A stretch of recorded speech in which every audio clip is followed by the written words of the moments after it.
things like ChatGPT wasn't designed to summarize text or wasn't designed to have conversations. It was designed to complete things. And the emergent capabilities were like, we can summarize text now. Wow. I saw this headline.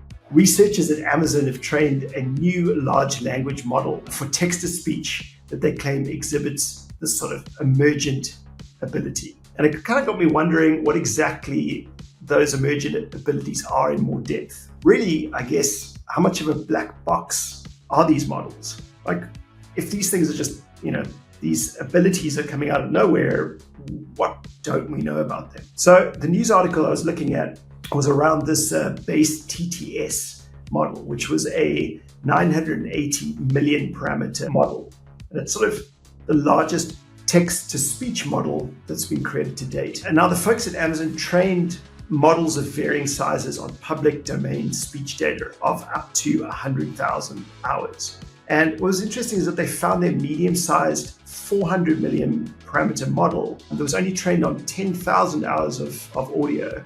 That was the one that displayed a noticeable improvement on these sort of challenging test sentences. This really kind of aligned with what a lot of the findings were with the large language models, where they've sort of increased the parameters and then they have more and more emergent behavior that's being shown. Yeah. Like there can be some growth, you get up to a certain point, but you don't see anything after that. So we could say emergent behavior is really, I guess, a spontaneous development of complex and unanticipated abilities in the system. And it arises from simple interactions and scaling without explicit programming for those abilities. So again, we come back to the purpose of GPT-2. The primary purpose was to predict the next word in a sequence of text. That was it. So this kind of objective that's known as language modeling involves training the model on large amounts of text data, and then it kind of learns the statistical properties and patterns of language. So, if you had to say, start a sentence like, I feel like it's a cotton candy at the movies, or whatever the case is. You look at it very basic. So once they started digging into GPT-2, they started realizing that these specific emergent capabilities were coming out. And this is like things like coherent text generation.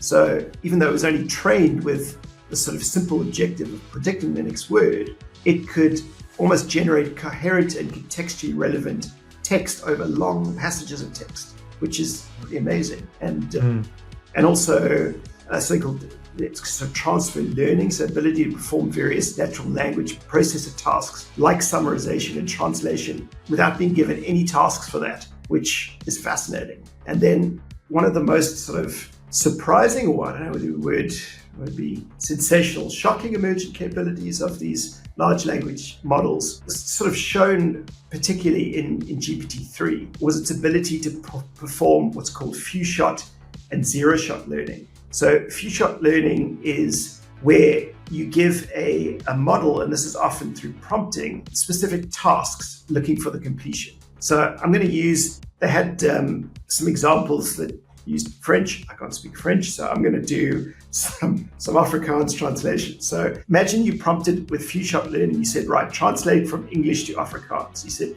okay, the cat sat on the mat. And you're like, die kat sit op die mat. And then you said, the book is on the table. And like, die boek is op die tafel.